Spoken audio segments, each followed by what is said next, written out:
Good morning students.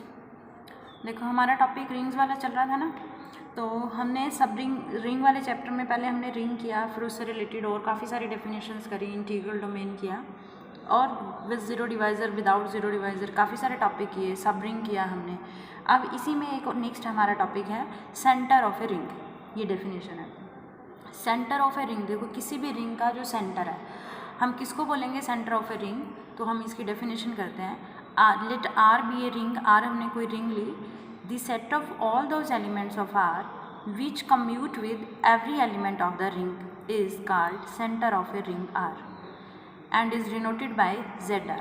देखो क्या बता रहा है यहाँ पे कि आर कोई भी रिंग है, सारे के सारे एलिमेंट्स आर के जो कम्यूट करते हैं with every element of the ring, ring के हर एलिमेंट के साथ जो कम्यूट करते हैं, ठीक है, उनको हम centre of a ring R बोलते हैं। एंड इज डिनोटेड बाय, किससे डिनोट करते हैं, जेड आर से। अब देखो जेड आर में कौन से एलिमेंट जाएंगे, रिंग के वो सारे एलिमेंट जाएंगे जो आर के हर एलिमेंट के साथ कम्यूट करते हैं। लिखा ना यहाँ पे commute with every element of the ring, ring के हर एलिमेंट से कम्यूट। देखो आर रिंग का एलिमेंट लिया, r x is equal to x r, ये for all x belongs to r है। रिंग के हर एलिमेंट के साथ जो कम्यूट करेंगे वो सारे एलिमेंट जेड आर में जाएंगे। जेड आर क्या है, centre of the ring. Centre of the ring को हम नोटेशन देते हैं इस तरह से, कैपिटल जेड और ऐसे जो भी हमारी रिंग है उसको लिखते हैं ब्रैकेट में, ठीक है। अब देखो additive identity zero, additive identity zero है, ज़ीरो तो होगी हमारी रिंग में, ठीक है। रिंग की पता है ना, वो 8 प्रॉपर्टीज़ की थी हमने किसी भी नॉन एम्प्टी सेट को रिंग प्रूफ करने के लिए। तो रिंग बनने के लिए उसको क्या करना होगा, वो सारी प्रॉपर्टीज़ को सेटिस्फाई करना होगा। अब अगर वो रिंग है पहले से, ज़ीरो तो जाएगी उसमें एडिटिव आइडेंटिटी, और ज़ीरो एक ऐसा एलिमेंट है जो रिंग के हर एलिमेंट से कम्यूट करेगा। क्योंकि देखो zero into x, x into zero, same ही आंसर देगा ना, ये तो कम्यूट करेगा। ज़ीरो तो हर एलिमेंट से कम्यूट, कोई भी एक्स वाई जेड डब्ल्यू जितने भी एलिमेंट रिंग के उठाओ, ज़ीरो सबसे कम्यूट करेगा। ज़ीरो को लेफ्ट में मल्टीप्लाई करो चाहे राइट में करो, सेम आंसर ज़ीरो ही मिलेगा हमें, क्लियर है। तो फिर इसका मतलब है जो जेड आर होता है वो नॉन एम्प्टी सेट होता है। तो अब इसी के ऊपर एक थ्योरम है कि centre of a ring is a सब रिंग ऑफ आर, ये आई भी हुई है एग्जाम में 2013 में। आर रिंग की सब रिंग प्रूफ करके दिखाना है किसको, सेंटर ऑफ ए रिंग को। अब सेंटर ऑफ ए रिंग का मीनिंग तो पता चल गया, यानी किसको सब रिंग प्रूफ करके दिखाना है हमने, जेड आर को। अब ये भी कराएंगे डेफिनेशन, जेड आर में कौन से एलिमेंट जाएंगे, आर के वो सारे एलिमेंट जाएंगे जो रिंग के हर एलिमेंट के साथ क्या कर रहे हैं, कम्यूट कर रहे हैं,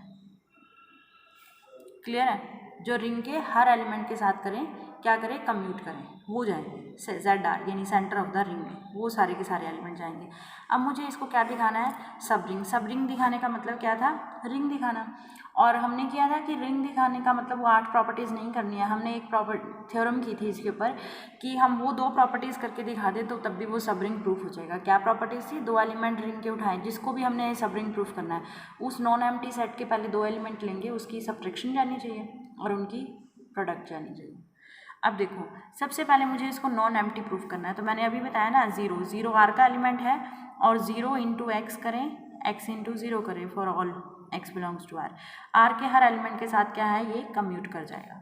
तो इसका मतलब ज़ीरो तो जेड आर में जाएगा ही, तो इसका मीनिंग है जेड आर क्या है आपका, नॉन एम्प्टी है, ठीक है। तो सेंटर ऑफ ए रिंग जो जिसको जेड आर को मैंने क्या दिखा दिया, सबसे पहले नॉन एम्प्टी। अब नॉन एम्प्टी के बाद क्या दिखाना है मुझे, इसको सब रिंग। सब रिंग दिखाने का मतलब वो 2 प्रॉपर्टीज़ चेक करके देखेंगे हम लोग कि वो 2 प्रॉपर्टीज सेटिस्फाई होती हैं या नहीं।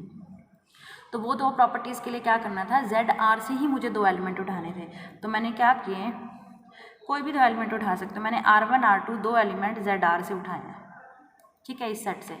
अगर ये जेड आर से आए हैं, जेड आर से आने का मतलब इन्होंने इस प्रॉपर्टी को सेटिस्फाई किया है, यानी कि इसने आर के हर एलिमेंट से कम्यूट किया है। किसने, R1 ने आर के हर एलिमेंट से कम्यूट किया है। R2 भी जेड आर से है, तो इसका मतलब R2 ने भी क्या किया है, हर एक उससे कम्यूट किया है, क्लियर। ये दोनों से कम्यूट कर रखा है इन्होंने, R1 भी कम्यूट करेगा, R2 भी, क्योंकि R1 R2 मैंने ZR से लिया है। अब मुझे क्या प्रूफ करके दिखाना है, एक्चुअली में यहाँ लिख लो, इजी रहेगा बाद में समझना। टू प्रूफ देखो क्या करना है हमने, टू प्रूफ में करना है R1 माइनस R2 बिलोंग कर जाए ZR में, R1 R2 किसके हैं, ZR के एलिमेंट, और R1.R2 ये बिलोंग कर जाए ZR में। ठीक है, तो ये दो कंडीशंस हैं, ये दोनों कंडीशंस हमने दिखानी है, ये प्रूफ करके दिखानी है। ठीक है, तो अब इन दोनों कंडीशंस को देखो कैसे प्रूफ करेंगे। अब R1 R2 को मुझे ZR में ले जाना है, तो इसका मीनिंग क्या हुआ कि R1 R2 क्या है, ZR के हर एलिमेंट से कम्यूट कर जाए, ये दिखाना है। R1 R2 क्या करे, कम्यूट कर जाए। अब देखो हम दिखाते हैं, R1 R2 इंटू एक्स लेके चलते हैं, लेफ्ट हैंड साइड लेके चलते हैं, राइट हैंड साइड प्रूफ करेंगे। अब मैंने क्या किया, प्रोडक्ट इसको कर दिया। अब देखो, अभी मैंने बताया था ना R1 हमने किससे लिया था, ZR से, तो अगर R1 ZR से लिया था तो R1 ने कम्यूट किया, R1x is equal to x R1 लिख सकते हैं। तो हमने यहाँ पे R1x को एक्स R1 लिख दिया, ऐसी सेम R2x को एक्स R2। अब x कॉमन ले लिया, ये आ गया R1 R2। तो अब देखो ये x ने क्या किया, कम्यूट किया। x मैंने क्या किया था, रिंग का कोई आर्बिट्ररी एलिमेंट है हमारा, तो इसका मतलब ये तो रिंग के हर एलिमेंट से कम्यूट कर देगा, ये तो एक आर्बिट्ररी है। तो इसका मतलब है R1 R2 into x into R1 R2 ये कम्यूट कर देगा for all x belongs to R। ठीक है, तो ये कम्यूट करेगा, तो इसका मीनिंग क्या हो गया, जो रिंग के हर एलिमेंट से कम्यूट करेगा वो सारे एलिमेंट कहाँ जाएंगे, ZR में। तो ये हमने ZR में बिलोंग करा दिया। तो फर्स्ट प्रॉपर्टी सब रिंग की प्रूफ होगी। अब सेकंड प्रॉपर्टी सब रिंग की प्रूफ करने के लिए क्या लिया, प्रोडक्ट जानिए ना, R1 R2 मैंने x उठा लिया लेफ्ट हैंड साइड। अब R1 R2 x है तो एसोसिएटिव लगा दी मैंने, है तो रिंग के ही एलिमेंट है ना, तो एसोसिएटिव लगेगी रिंग के एलिमेंट में। अब वही सेम R2x को x R2 लिख दिया। अब फिर से एसोसिएटिव लगा दो इनमें, तो एसोसिएटिव लगा के ये हो गया। अब फिर से ये x R1 बन जाएगा। ठीक है, ये तो इसको मैंने ऐसे भी फिर से एसोसिएटिव लगा दिया। देखो तो ये x इधर लेफ्ट हैंड साइड इधर था x और इधर आ गया। ठीक है, राइट पे था लेफ्ट पे आ गया। तो इसका मतलब ये क्या हो गया, R1 R2 ने क्या किया, रिंग के हर एलिमेंट से कम्यूट कर लिया। इसका मीनिंग ये कहाँ चला जाएगा, R1 R2 बिलोंग कर जाएगा ZR में। ठीक, तो दिस इम्प्लाइज ये दोनों प्रॉपर्टीज़ होगी। हमने R1 R2 क्या किया था, ZR से लिया था, और हमने क्या दिखा दिया, ये इम्प्लाई करा दिया R1 R2 भी बिलोंग करा दिया इसमें, और ये भी बिलोंग करा दिया इसमें। ठीक, तो ये दो प्रॉपर्टीज़ होगी। तो इसका मीनिंग क्या हो गया, ZR इज सब रिंग ऑफ R की क्या होगी, सब रिंग होगी। तो इस तरह से ZR को हमने सब रिंग प्रूफ किया। तो सब रिंग पे हमने एग्जांपल्स कर लिए थे, थ्योरम्स भी की थी। क्लियर। अब हमारी नेक्स्ट डेफिनेशन करते हैं। नेक्स्ट डेफिनेशन है हमारी characteristic of a ring. Next definition क्या है,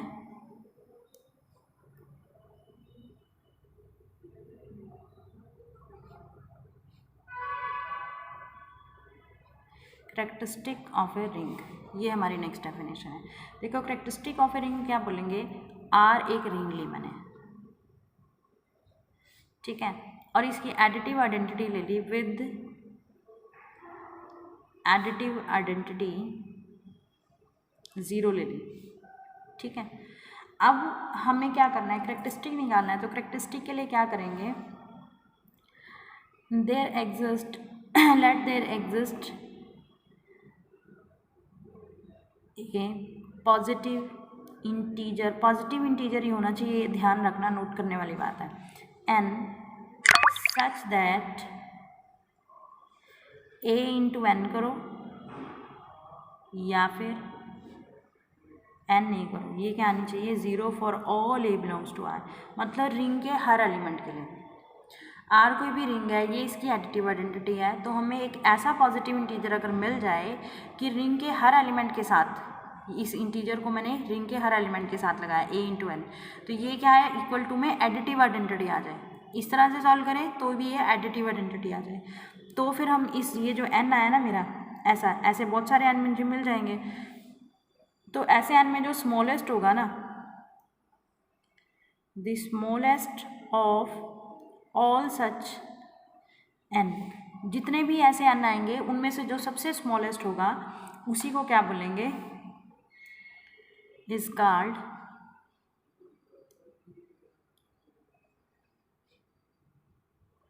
characteristic of ring R. Ring R का करेक्टरिस्टिक बोलेंगे उसको, ठीक है। ये ध्यान रखना है आपने, ये ANNA यानी ए को n टाइम्स ऐड किया है हमने, ये एडिशन में देखेंगे तो। अब देखो, अगर मान लो किसी क्वेश्चन में आपको ऐसा n मिल ही नहीं रहा, ठीक है, तो फिर उस केस में करेक्टरिस्टिक को शॉर्ट में लिखते हैं ऐसे CH, करेक्टरिस्टिक ऑफ R, ये जैसे n हो गया मान लो, यहाँ पे ऐसे लिखा जाता है। अब देखो, मान लो अगर आपको ऐसा n मिल ही नहीं रहा, if there does not exist any positive integer n, then characteristic of R, ring का करेक्टरिस्टिक क्या हो जाएगा, 0 और इन्फिनाइट। तब क्या लिखोगे, रिंग का करेक्टरिस्टिक या तो 0 या फिर इन्फिनाइट, ये लिखा जाएगा। क्लियर है? तो ये ध्यान रखना है आपने, ये डेफिनेशन है करेक्टरिस्टिक ऑफ ए रिंग, ठीक है। अब देखो, जो रिंग ऑफ इंटीजर्स और जो वो रिंग ऑफ रैशनल नंबर्स ये होती है, इनका जो करेक्टरिस्टिक है ना, इसमें मुझे ऐसा पॉजिटिव इंटीजर n मिलता ही नहीं है, क्योंकि कोई भी नंबर उठाओ उसको आपने जैसे 1 2 ले लिया मान लो n, तो 2 + 2 तो आपका ऐसे क्या आएगा, सिंपल 4 आएगा, 0 तो नहीं आएगा ना, एडिटिव आइडेंटिटी आनी चाहिए। तो अगर ऐसा n नहीं मिलता तो करेक्टरिस्टिक क्या होता है, 0 या इन्फिनाइट। तो ना तो आपको z में ऐसा मिलता है ना q में, तो करेक्टरिस्टिक ऑफ z और करेक्टरिस्टिक ऑफ q, ये इनके 0 होते हैं, ये वाली जो रिंग्स होती हैं, ठीक है। और जो मैंने आपको कराए थे ना मॉड्यूलो वाले जो थे ना, उसको ZN से लिखते हैं हम लोग। वहाँ किया था ना 0 1 2 कहाँ तक एलिमेंट आ रहे थे, ऑब्जर्व करके देखना हमेशा। अगर यहाँ Z6 था तो 6 - 1 5 तक आएंगे, ठीक है। तो ये भी रिंग बन रहा था अंडर, ये 2 ऑपरेशन थे ना हमारे पास, एडिशन मॉड्यूलो और मल्टीप्लिकेशन मॉड्यूलो, ठीक है। तो इसका जो करेक्टरिस्टिक होता है वो क्या होता है, ऑलवेज n होता है, ठीक है। जैसे अब आपने क्या लिया, 0 1 2 3 4 5 ये ली रिंग, और यहाँ पे आपने क्या लिया, एडिशन मॉड्यूलो और मल्टीप्लिकेशन मॉड्यूलो क्या लिया आपने, 6 लिया, ठीक है। एडिशन मॉड्यूलो और मल्टीप्लिकेशन मॉड्यूलो क्या ले लिया हमने, 6 ले लिया ये। तो फिर इसका करेक्टरिस्टिक अगर ढूंढेंगे ना, इसका मान लो मैंने इसको Z6 से नोटेशन दे दी, तो इसका करेक्टरिस्टिक जो मॉड्यूलो है ना, ये आपका यही आ जाएगा 6 के साथ आप किसी को भी करोगे ना तो आपको यही देखो, एडिटिव आइडेंटिटी तो 0 ही है, ये मिलनी चाहिए। तो जैसे मैंने 3 × 6 किया, मल्टीप्लाई करना है ना, मल्टीप्लिकेशन मॉड्यूलो, 3 6 = 18, पर यहाँ पे मुझे मॉड्यूलो तो 6 लगाना है, तो 18 को 6 से डिवाइड करो, 6 3 = 18, रिमाइंडर क्या आया, 0, तो ये आ गया ना। तो ये आपका वो n हो जाएगा, ये a हो गया और ये n हो गया, तो ये 0 आ रहा है ऐसे। आप यहाँ पे इसको तो n ही रखो, 6 ही रखो, और यहाँ पे ना सारे एलिमेंट लेते जाओ, 0 इसके 0 1 2 3 4 5 हर एक के लिए यही मिलेगा, ठीक है। तो यहाँ पे जो करेक्टरिस्टिक क्या हो जाएगा आपका, 6 हो जाएगा। तो ये ध्यान रखना है, क्लियर है। तो कुछ हमारे इस पे रिजल्ट्स हैं, और इसमें इम्पॉर्टेंट थ्योरम है, theorem number 4, prove that characteristic of an integral domain is either 0 और प्राइम नंबर। ये इम्पॉर्टेंट है थ्योरम नंबर 4 आपकी।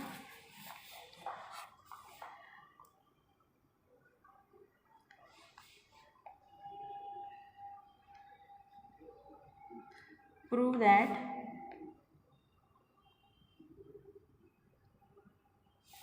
Characteristic of an integral domain is either 0 or a prime number, या तो ज़ीरो होगी या फिर प्राइम नंबर। ठीक है, तो प्रूफ करना है कि जो करेक्टरिस्टिक है इंटीग्रल डोमेन का वो या तो ज़ीरो आएगा या फिर क्या आएगा, प्राइम नंबर आएगा। ठीक है, तो हम इसका प्रूफ कैसे करेंगे, इंपॉर्टेंट है ये थ्योरम। हमने आर ले लिया इंटीग्रल डोमेन। ठीक, इंटीग्रल डोमेन याद है ना, हमने पहले रिंग किया था फिर उसको इंटीग्रल डोमेन प्रूफ करके दिखाया था। तो इंटीग्रल डोमेन में क्या था, commutative ring with unity and without zero divisor, ये हमने इसकी डेफिनेशन की थी। अब ये इंटीग्रल डोमेन है, ए मैंने इसका क्या ले लिया, नॉन ज़ीरो एलिमेंट ले लिया। ठीक है, तो जो नॉन ज़ीरो एलिमेंट लिया है इसका, तो ऑर्डर ऑफ ए देखना है मुझे, ए का ऑर्डर कितना है। केसेस बनेंगे यहाँ पे, ए कोई भी नॉन ज़ीरो एलिमेंट है तो इसका कुछ ना कुछ तो ऑर्डर होगा। तो हम क्या देख रहे हैं यहाँ पर, इसकी पॉसिबिलिटी देख रहे हैं।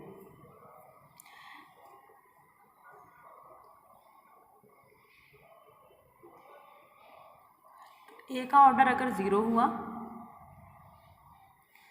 ठीक है, तो अगर ए का ऑर्डर ज़ीरो हुआ तो जो करेक्टरिस्टिक होगा ना आर का, वो क्या हो जाएगा, ज़ीरो। ठीक है, ये कहाँ पर किया था हमने रिजल्ट, ये इससे आगे पहले वाली थ्योरम्स में आता है रिजल्ट।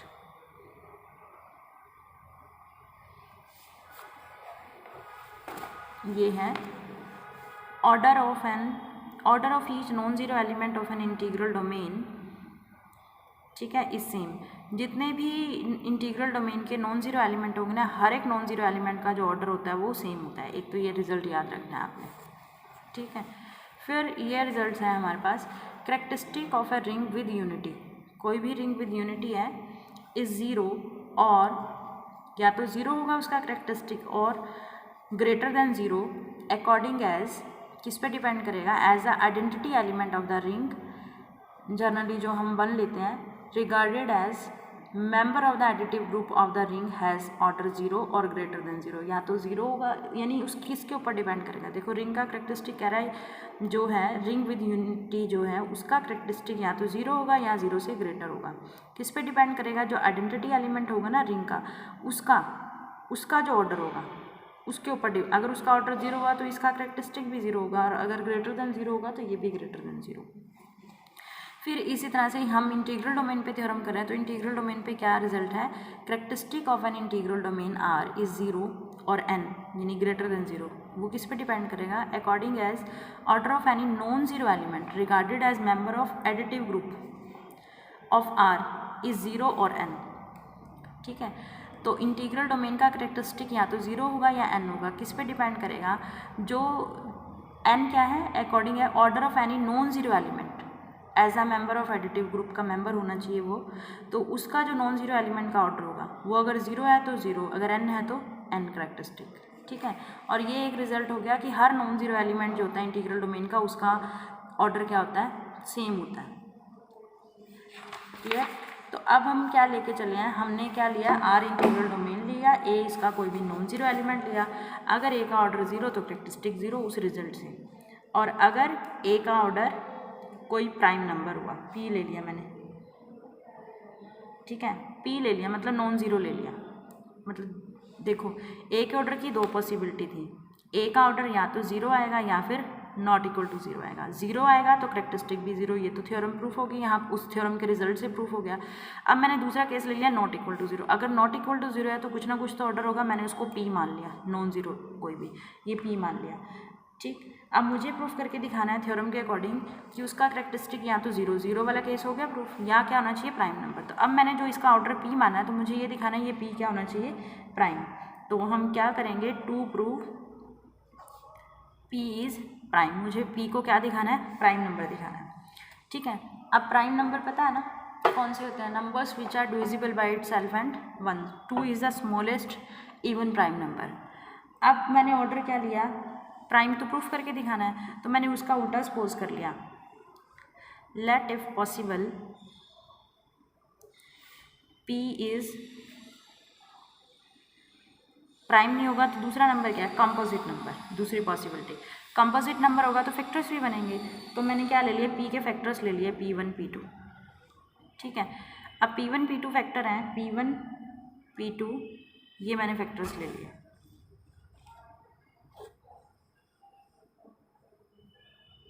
ठीक है। अब कोई भी दो फैक्टर्स हैं, जैसे देखो p मैंने कंपोजिट मान लो 6 है, 6 के दो फैक्टर बनाए, 2 3 = 6। अब ये जो 2 और ये जो 3 हैं 6 से तो छोटे होंगे और 0 से तो बड़े होंगे, तो इसको p1 मान लो, इसको p2, समझने के लिए मैं बता रही हूँ, इसको p मान लो। क्लियर? तो ऑब्वियस है ये p से कम दिखाया ना मैंने, p1 p2 इसके फैक्टर है, ऐसे समझ लो, इसको ईजी रहेगा। क्लियर है ये? अब r क्या है? r इज़ इंटीग्रल डोमेन और a क्या है? Not equal to 0। ठीक है। अब a इसका एलिमेंट है तो a इंटू ए भी तो इसी का एलिमेंट होगा, a²। a नॉन जीरो है तो a² भी क्या होगा? Not equal to 0। ठीक। अभी हमने किया है कि जो इंटीग्रल डोमेन है उसके हर नॉन जीरो एलिमेंट का ऑर्डर क्या होगा? सेम होगा। तो a² भी नॉट इक्वल टू 0, a भी नॉट इक्वल टू 0 था। ठीक है। तो जो a का ऑर्डर है वही a² का ऑर्डर होगा। a का ऑर्डर मैंने p लिया था, तो ऑर्डर ऑफ a² भी क्या हो जाएगा? p। ये रिजल्ट लग गया थ्योरम नंबर 3 का कि नॉन जीरो एलिमेंट जो है इंटीग्रल डोमेन के उनके सेम ऑर्डर होंगे। अब इसका ऑर्डर ये है, इसका मीनिंग क्या हुआ? इसका मीनिंग हुआ ये, क्योंकि हम एडिटिव की बात कर रहे हैं ना, इसलिए p इंटू a² किया। अब अगर हम मल्टीप्लिकेटिव की बात कर रहे होते तो इसकी पावर करते, इतनी पावर करने से आइडेंटिटी आनी चाहिए थी ना, तो फिर वहाँ पे हम 1 लेते, ये चीज़। अब p की ना वैल्यू पुट कर दी, यहाँ पे किसकी डेफिनेशन लगाई? Definition of order of an element के ऑर्डर की। अब p की वैल्यू पुट कर दी, p1 p2 इंटू a²। अब मैंने क्या किया, यहाँ पे a² को लिख सकते हैं a इंटू ए। ठीक, p1 p2 इंटू a² कर लिया। और अब देखो, आपको पता है ना इंटीग्रल डोमेन है तो वो कम्यूटेटिव तो होगा ही, तो p1 p2 a। ठीक है, ये भी है। तो अब हम यहाँ से प्रॉपर्टीज़ लगाएंगे तो ये p1a और p2a बन जाएगा। अब इंटीग्रल डोमेन जो होता है ना वो विदाउट जीरो डिवाइज़र भी होता है। Without zero divisor, with zero divisor, दो डेफिनेशंस करी थी। तो अगर इन दोनों की प्रोडक्ट इक्वल टू 0 है तो इंटीग्रल डोमेन के अकॉर्डिंग क्या था मीनिंग, कि या तो ये 0 होना चाहिए या नॉन जीरो एलिमेंट की। यहाँ क्या था कि कोई भी दो एलिमेंट की अगर प्रोडक्ट 0 है तो विदाउट जीरो डिवाइज़र में किसी एक को 0 होना ज़रूरी है। तो या तो p1a 0 या p2a। देखो p1a 0 आइदर और p2a 0, या तो p1a 0 होगा या p2a 0 होगा। अब देखो p1a 0, तो इसका मतलब यहाँ से हम क्या लिख सकते हैं कि जो भी a का ऑर्डर होगा या तो वो क्या होगा, जो भी a का ऑर्डर होगा वो p1 से क्या होगा? लेस, या फिर जो भी ऑर्डर ऑफ a होगा वो लेस देन p2। अब a का ऑर्डर क्या हमने p माना है, p p1 से लेस, p p2 से लेस। ऐसा पॉसिबल है? नहीं। अब ये देखो, ये 2 और 3 फैक्टर्स हैं, मैंने बताया नहीं p1 p2 तो p से लेस है, तो p p1 p2 से लेस कैसे हो सकता है? p के तो फैक्टर थे p1 p2, तो इसका मतलब ना तो ये पॉसिबल है ना ये पॉसिबल है, ये दोनों ही कंट्राडिक्शन है, विच इज़ कंट्राडिक्शन। ये दोनों कंट्राडिक्शन है। कंट्राडिक्शन है तो इसका मतलब जो मैंने सपोज किया था ना कि p को कंपोजिट, ये गलत है, तो p को क्या होना पड़ेगा? प्राइम होना पड़ेगा। तो ये हमारा प्रूफ हो जाएगा कि अगर आपका कोई इंटीग्रल डोमेन है तो उसका करेक्टरिस्टिक क्या आएगा? या तो 0 आएगा या फिर क्या आएगा? कोई भी प्राइम नंबर आएगा। ठीक है, तो ये आपने पहले करना है करेक्टरिस्टिक के ऊपर। फिर हम नेक्स्ट टॉपिक करेंगे आइडियल्स की डेफिनेशन। ठीक है, right ideal, left ideal, sum of two ideals क्या होता है, हम ये सारा नेक्स्ट टॉपिक में करेंगे। प्रोडक्ट कैसे करते हैं आइडियल्स की। क्लियर? तो अभी आपने फ़िलहाल यही करने हैं पहले।